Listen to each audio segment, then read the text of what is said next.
الصلاة والسلام عليك يا رسول الله وعلى آلك وأصحابك يا حبيب الله. الصلاة والسلام عليك يا نبي الله وعلى آلك وأصحابك يا نور الله. الحمد لله رب العالمين والصلاة والسلام على سيد المرسلين. أما بعد فأعوذ بالله من الشيطان الرجيم. بسم الله الرحمن الرحيم.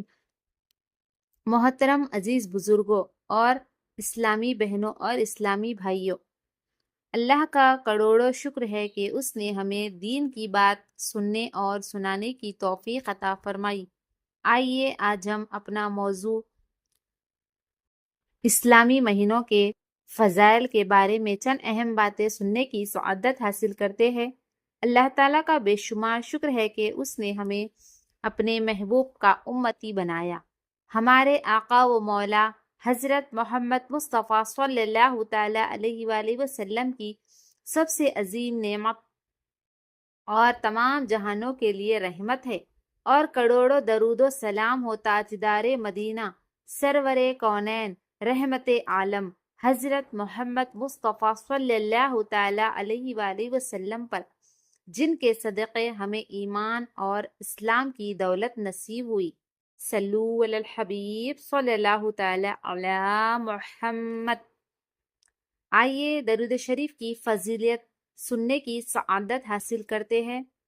رسول کریم رؤوف الرحیم صلی اللہ تعالی علیہ وآلہ وسلم کا فرمان رحمت نشان ہے، اے لوگو، بے شک بروز قیامت اس کی دہشتوں اور حساب کتاب سے جلد نجات پانے والا شخص وہ ہوگا جس نے تم میں سے مجھ پر دنیا میں بکثرت درود شریف پڑھے ہوں گے۔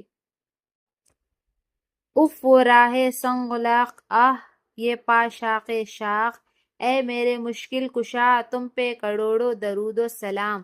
صلو علی الحبیب صلی اللہ تعالی علی محمد۔ آئیے اب ہم اسلامی مہینوں کے فضائل سننے کی سعادت حاصل کرتے ہیں، اور ان میں سے کچھ مہینوں کی خصوصی فضائل سننے کی سعادت حاصل کرتے ہیں۔ سب سے پہلے اللہ کے نزدیک مہینوں کی تعداد 12 ہے۔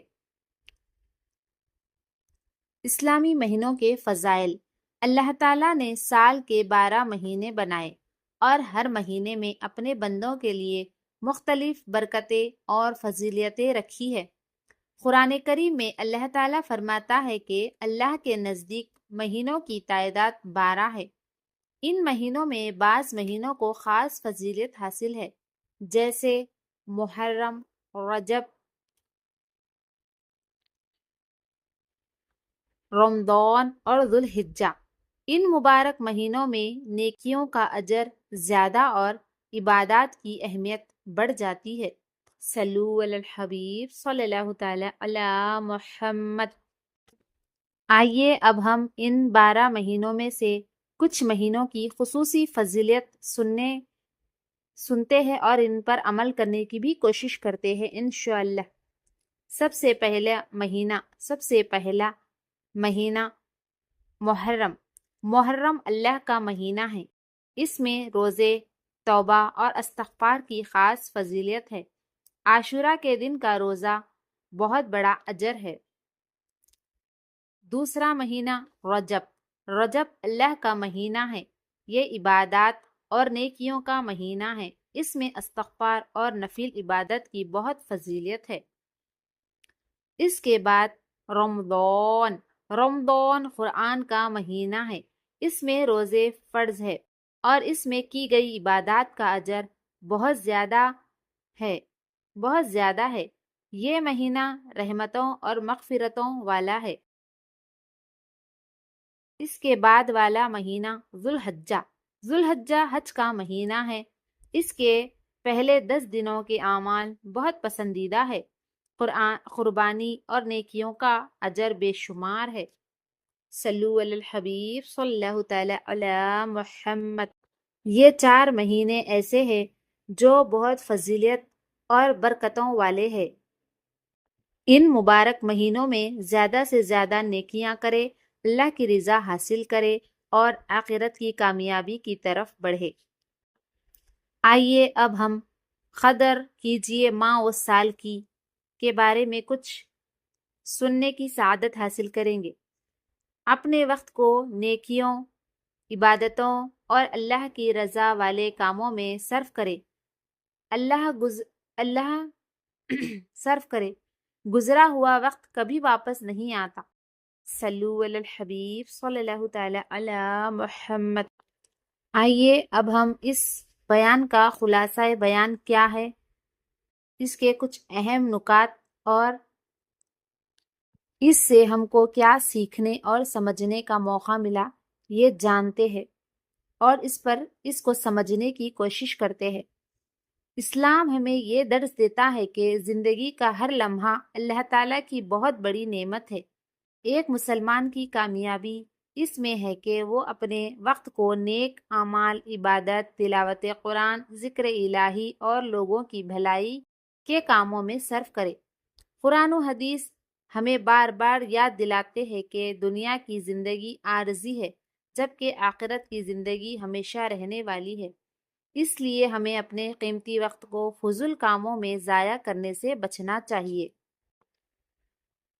بزرگان دین نے بھی وقت کی اہمیت پر بہت زور دیا ہے۔ جیسے امام شافعی رحمۃ اللہ علیہ فرماتے ہیں، وقت تلوار کی مانند ہے، اگر تم اسے نہ کاٹو تو وہ تمہیں کاٹ دے گا۔ اس لیے عقل مند وہی ہے جو اپنے ہر دن، ہر مہینے اور ہر سانس کو اللہ تعالیٰ کی رضا حاصل کرنے کے لیے استعمال کرے۔ آئیے اب ہم اللہ تعالیٰ سے دعا کرتے ہیں، اللہ تعالیٰ ہمیں وقت کی قدر کرنے، نیک اعمال میں سخاوت حاصل کرنے، گناہوں سے بچنے اور اپنی زندگی کو دین اسلام کے مطابق گزارنے کی توفیق عطا فرمائے، آمین یا رب العالمین۔ محترم حاضرین کرام، ماہ و سال کی قدر و قیمت جاننے کے بعد انشاءاللہ اگلی نشست میں ہم اسلامی سال کے پہلے اور عظمت والے مہینے محرم الحرم کے فضائل، ان کی اہمیت اور ان میں کیے جانے والے اعمال کے بارے میں تفصیل سے پڑھیں گے اور سنیں گے انشاءاللہ۔ صلو علی الحبیب صلی اللہ تعالی علی محمد۔ آخر میں اللہ تعالیٰ سے دعا ہے کہ وہ ہمیں اپنے وقت، ماہ و سال کی قدر کرنے کی توفیق عطا فرمائے، ہماری زندگی کو نیک اعمال سے بھر دے اور ہمیں دنیا و آخرت میں کامیابی نصیب فرمائے، آمین یا رب العالمین۔ وآخر دعوانا ان الحمد للہ رب العالمین۔ انشاءاللہ اگلے بیان میں محرم الحرم کے فضائل و مسائل کے بارے میں گفتگو کریں گے۔ السلام علیکم ورحمۃ اللہ وبرکاتہ۔